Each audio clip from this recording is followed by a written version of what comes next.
45 વર્ષના જુદા શાસન સામે સાયકલ ચીનનું યુવા તાકાતનું ચેલેન્જ. મહેસાણા નાગરિક સહકારી બેંકની ચૂંટણીમાં પડઘા ગુંજી ઉઠતા જ પરિવર્તન પેનલ તરફથી પ્રચાર પ્રસારના ધમાકેદાર શ્રી ગણેશ કરવામાં આવ્યા. લગભગ 40થી વધુ વર્ષથી સત્તામાં રહેલા જૂના જૂથ સામે પરિવર્તન પેનલે સાયકલ ચીન સાથે ધમાકેદાર પ્રચારનો શુભારંભ કરવામાં આવ્યો છે. મહેસાણાના રાધનપુર રોડ પર આવેલા કાશી વિશ્વનાથ મહાદેવ મંદિર સામે રવિવારે યોજાયેલી વિશાળ સભામાં બેંકના સભાસદો મોટી સંખ્યામાં જોડાયા. પરિવર્તન પેનલ તરફથી 12 ઉમેદવારોએ પોતાનો પરિચય આપ્યો અને તમામ ઉમેદવારોએ સમાજના વડીલો તેમજ સભાસદો પાસેથી આશીર્વાદ લીધા હતા. સભાને સંબોધતા પેનલના આગેવાનોએ આક્ષેપ કર્યો હતો કે 40થી વધુ વર્ષથી એક જ શાસનને કારણે બેંકનો વિકાસ ધીમો પડ્યો છે. નવી પેઢીની બેંકો ઝડપથી આગળ વધી રહી છે, જ્યારે મહેસાણા નાગરિક બેંક પાછળ રહી ગઈ છે. સમાજના કાર્યો પણ અટકી પડ્યા છે. યુવાનોને વહીવટી તંત્રમાં યોગ્ય સ્થાન નથી મળતું. પેનલના ઉમેદવારોએ જણાવ્યું હતું કે જો તેઓ ચૂંટણી આવશે તો બેંકનો વિકાસ ઝડપથી બનાવવામાં આવશે. નવી ટેકનોલોજી અને ડિજિટલ બેન્કિંગ સેવાઓનો વિસ્તાર કરાશે. યુવાઓને વહીવટમાં મહત્વની જવાબદારી સોંપવામાં આવશે. સમાજના કલ્યાણકારી કાર્યોને ફરીથી ગતિ આપવામાં આવશે.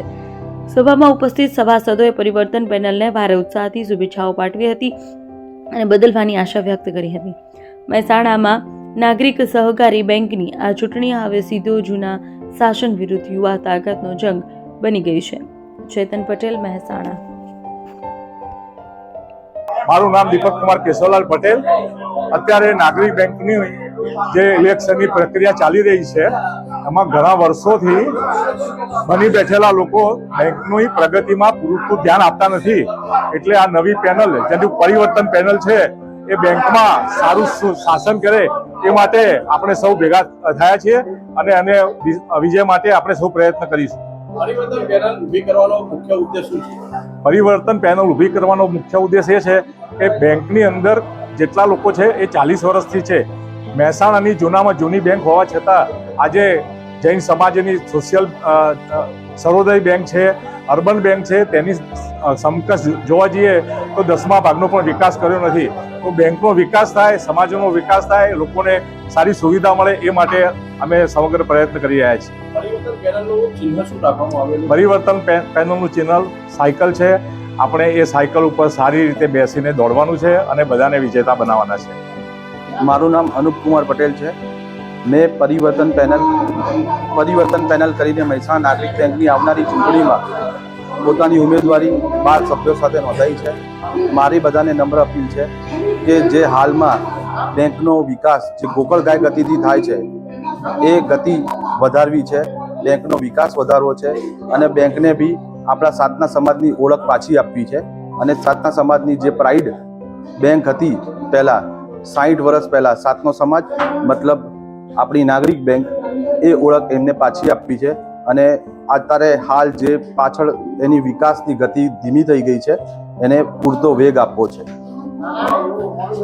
જે બેંકમાં ઓનલાઈન ટ્રાન્ઝેક્શનની ફેસિલિટી એમાં જે કમી છે એ અમે પૂરી પાડીશું અને બેંકમાં ડિપોઝિટ ધિરાણ અને ડિપોઝિટ થાપણો વધારીશું. અને અમારી હાલ જે ઉમેદવારોની પેનલ છે પરિવર્તન પેનલ, એનું નિશાન સાયકલ છે. અને આવનારી ચૂંટણી 14/12/2025ના રોજ રવિવારના ખાતે રાખેલી છે. તો મારી નમ્ર અપીલ છે સમગ્ર સભાસદોને કે આવો, અમારી સાથે જોડાઓ અને સાયકલ ચલાવો. અને આ વખતે સાયકલને માત્ર ને માત્ર સાયકલને જ 12 મત આપો અને પરિવર્તનની લહેરમાં જોડાઓ. પરિવર્તન એ સંસારનો નિયમ છે અને પરિવર્તનથી જ પ્રગતિ થાય છે, પરિવર્તનથી જ પારદર્શિતા આવશે અને પરિવર્તનથી જ પ્રોગ્રેસ થશે. હું એફસી પટેલ. આજનો કાર્યક્રમ અમારું કાર્યાલય ઓપનિંગ કર્યું એના અંતર્ગત રાખવામાં આવેલો. અમે લોકો અત્યારે પરિવર્તન પેનલથી લડી રહ્યા છીએ, બેંકમાં પરિવર્તન માટે લડી રહ્યા છીએ. અમારો સિમ્બોલ સાયકલ છે. સાયકલને વોટ આપીને અમારી પેનલને જીતાડશો. 12 મત છે, એટલે 12 સાયકલને તમે મત આપીને અમને જીતાડશો. ટોટલ કેટલા મતદારો આ ઇલેક્શનમાં રહેશે? બેંકમાં ટોટલ 17,000 જેટલા આશરે સભાસદો છે, એટલે 17,000 વોટર્સ રહેશે આમાં. અને અમારું મેઇન રીઝન પરિવર્તનનું એક જ છે કે આજના ટેકનોલોજીવાળા જમાનામાં અમારી બેંક ટેકનોલોજી એડોપ્શનથી લઈને બધામાં ખૂબ જ પાછળ રહી ગઈ છે. એટલે અમારે નવી ટેકનોલોજી એડોપ્શન કરાવીને એવી જગ્યાએ લઈ જવી છે બેંકને કે જ્યાં અમારા સમાજનું ગર્વ હતું એને પાછું લાવવું છે.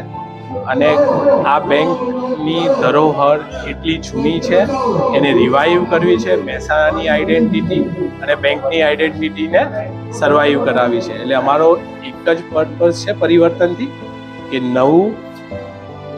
નવા યુવા પેઢીને નવું સંચાર આપીએ અને જેનાથી નવી પેઢી આ બેંકને અહીંયાથી આગળ લઈ જાય. બીજો પ્રશ્ન એ થાય 35-40 વર્ષથી આ બેંકમાં એક જ મેનેજમેન્ટ ચાલે છે. ઘણા સમયથી એવી રીતની પરિસ્થિતિઓ ક્રિએટ કરવામાં આવી છે કે કોઈ વિરોધ કરી ના શકે, કોઈ વિરોધ કરે તો એ લોકો સક્સેસફુલ ના થઈ શકે. પણ આ વખતે યુવા પેઢી જાગી છે, એમને સમજ પડી છે કે આટલા વર્ષોના વહીવટ પછી પણ જો બેંક રિવાઈવ ના થઈ શકતી હોય તો એક નવી દોરી સંચારની જરૂર છે. યુવા પેઢી સક્ષમ, સારી રીતે એક્સપિરિયન્સ ટીમ આ બેંકને હવે નેક્સ્ટ લેવલે લઈ જશે, એ અમારો મેઇન સંકલ્પ છે.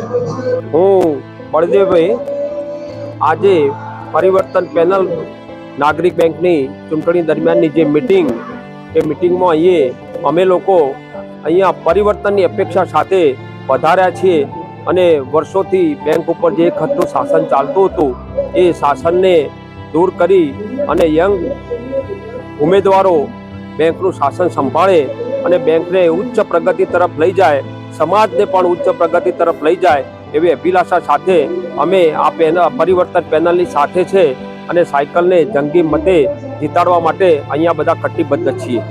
પટેલ છે, હું બલોલ ગામનો વતની છું. પરિવર્તન પેનલના 5 ઉમેદવારો, જો તમારો સાથ સહકાર મળશે અમને તો અમે બેંકને એક નવા શિખરે લઈ જઈશું અને બેંકને ખૂબ પ્રગતિ કરીશું. વહીવટ તમે પારદર્શક મળશે.